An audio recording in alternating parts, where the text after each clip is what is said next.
शासन व्यवस्था और न्याय प्रणाली में आज ऐसे बदलाव का दौर है जहां दशकों पुराने काले कारनामे और आधुनिक डिजिटल युग के शातिर ठग दोनों ही कानून के शिकंजे से बच नहीं पा रहे हैं। एक तरफ जहां सालों से सरकारी जमीनों को अपनी बपौती समझकर बैठे भूमाफियाओं के साम्राज्य ढहाए जा रहे हैं, तो दूसरी तरफ डिजिटल दुनिया में शॉर्टकट से अमीर बनने का सपना दिखाकर मासूमों की गाड़ी कमाई लूटने वाले साइबर अपराधियों की कमर तोड़ी जा रही है। आज मैं राधिका राज हमारे शो दो टुक में बात करूंगी उत्तर प्रदेश में प्रशासनिक और पुलिसिया कार्रवाई के दो ऐसे बड़े मामलों की जिन्होंने हर किसी को हैरान कर दिया है। हम बात करेंगे संभल में उजागर हुए 60 साल पुराने उस महा घोटाले की, जिसमें प्रशासन ने 101 करोड़ रुपए की सरकारी जमीन को भूमाफिया के चंगुल से मुक्त कराया है। साथ ही हम पर्दाफाश करेंगे सहारनपुर के उस हाईटेक ऑनलाइन ट्रेडिंग और क्रिप्टो करेंसी स्कैम का, जिसमें कुकॉइन और मिंग कॉइन जैसी एप्स के जरिए मासूम लोगों के करोड़ों रुपए उड़ा लिए गए। इन दोनों मामलों के पीछे की पूरी कहानी और इसके खतरनाक खेल को आइए एक एक करके समझते हैं।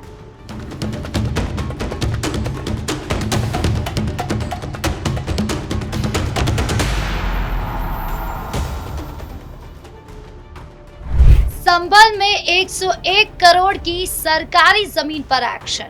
चलिए सबसे पहले रुक करते हैं उत्तर प्रदेश के संभल जिले की। यहाँ प्रशासन ने एक ऐसी ऐतिहासिक और बड़ी कार्रवाई को अंजाम दिया जिसमें भू माफियाओं के होश उड़ा दिए हैं। संभल में लगभग 60 साल पुराने एक बेहद पेचीदा और शातिर कानूनी खेल का पर्दाफाश हुआ, जहां करीब 101 करोड़ रुपए की बेशकीमती सरकारी जमीन पर कुछ रसूखदार लोगों ने अवैध तरीके से कब्जा कर रखा था।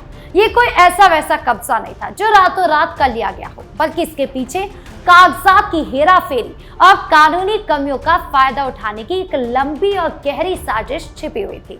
जब इस पूरे मामले की परतें खुली तो खुद प्रशासनिक अधिकारी भी दंग रह गए। मुख्यमंत्री की जीरो टॉलरेंस नीति के तहत जिला प्रशासन ने न सिर्फ इस पूरी जमीन को सरकारी खाते में वापस दर्ज किया, बल्कि अवैध रूप से काबिज लोगों के खिलाफ कड़ी कानूनी कार्रवाई की रूपरेखा भी तैयार कर ली। इस कार्रवाई ने यह साफ संदेश दे दिया है कि सरकारी संपत्तियों को नुकसान पहुंचाने वाले चाहे कितने भी पुराने खिलाड़ी क्यों ना हो, कानून के हाथ उन तक पहुंचकर ही रहेंगे। राजस्व विभाग की जांच में साफ हुआ कि 60 के दशक में चल रहे कागजी हेरफेर के कारण ये बेशकीमती सरकारी जमीन माफिया के हाथ चढ़ गई थी। डिजिटल मैपिंग और पुराने रिकॉर्ड खंगालकर अब इस 101 करोड़ की जमीन को सरकार ने वापस अपने कब्जे में ले लिया है। कैसे रची गई थी संभल में सरकारी जमीन हड़पने की साजिश? संभल के इस मामले में सबसे हैरान करने वाली बात यह है कि कैसे एक के बाद एक पीढ़ियां बदल गई है, लेकिन सरकारी जमीन पर अवैध कब्जे का ये खेल बदस्तूर जारी है। इससे आसान शब्दों में ऐसे समझिए कि जब कोई जमीन सरकारी होती है तो उसका एक तय मकसद होता है, जैसे वो किसी ग्राम समाज की हो सकती है, चारागाह की हो सकती है, किसी सार्वजनिक विकास कार्य के लिए आरक्षित हो सकती है। भूमाफिया सबसे पहले ऐसी जमीनों को निशाना बनाते हैं जो लंबे समय से खाली पड़ी हो। इसके बाद शुरू होता है कागजात की जालसाजी का खेल। फर्जी तरीके से पट्टी जारी करवा लेना या दूसरे अधिकारियों के जाली दस्तखत के सहारे कागजों के हेर फेर कर लेना इसका मुख्य हथियार होता है। संभल में भी ठीक ऐसा ही हुआ।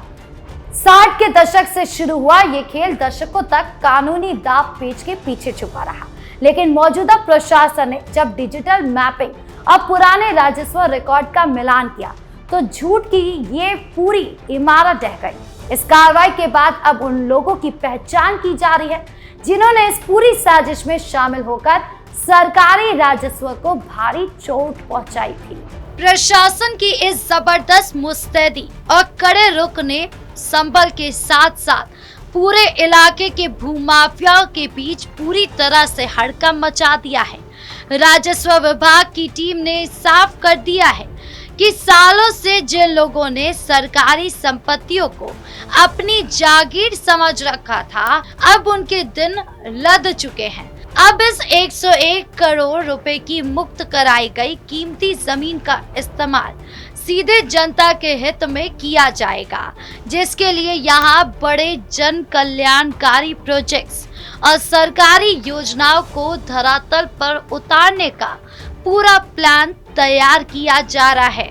इसके साथ ही प्रशासन ने अवैध कब्जेदारों को सख्त चेतावनी दी कि जमीन पर खड़े किए गए सभी पक्के ढांचों और अवैध निर्माणों को पूरी तरह ध्वस्त करने के लिए बहुत जल्द ही बाबा का बुलडोजर भी पूरी रफ्तार से गरजने वाला है। सहारनपुर में ऑनलाइन ट्रेडिंग पर महाठगी।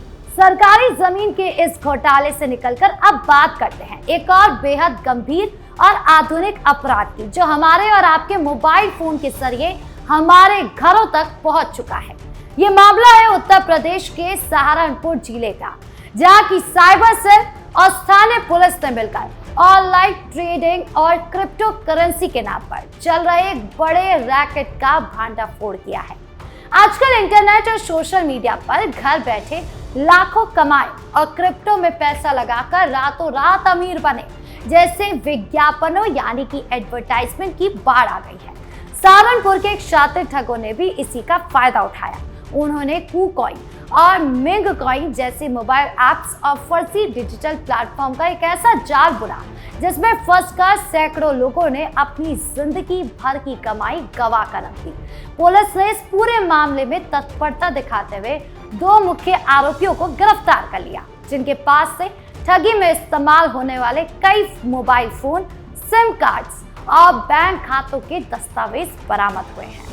ये गैंग सोशल मीडिया के जरिए लोगों को कम निवेश पर बड़े मुनाफे का लालच देता था। फर्जी ऐप्स की स्क्रीन पर फर्जी मुनाफा दिखाकर लोगों से लाखों हड़प लिए जाते थे और पैसे निकालने के वक्त उनका अकाउंट ब्लॉक कर दिया जाता था। कैसे बुना गया था मिंग कॉइन और कूकॉइन ऐप का माया जाल।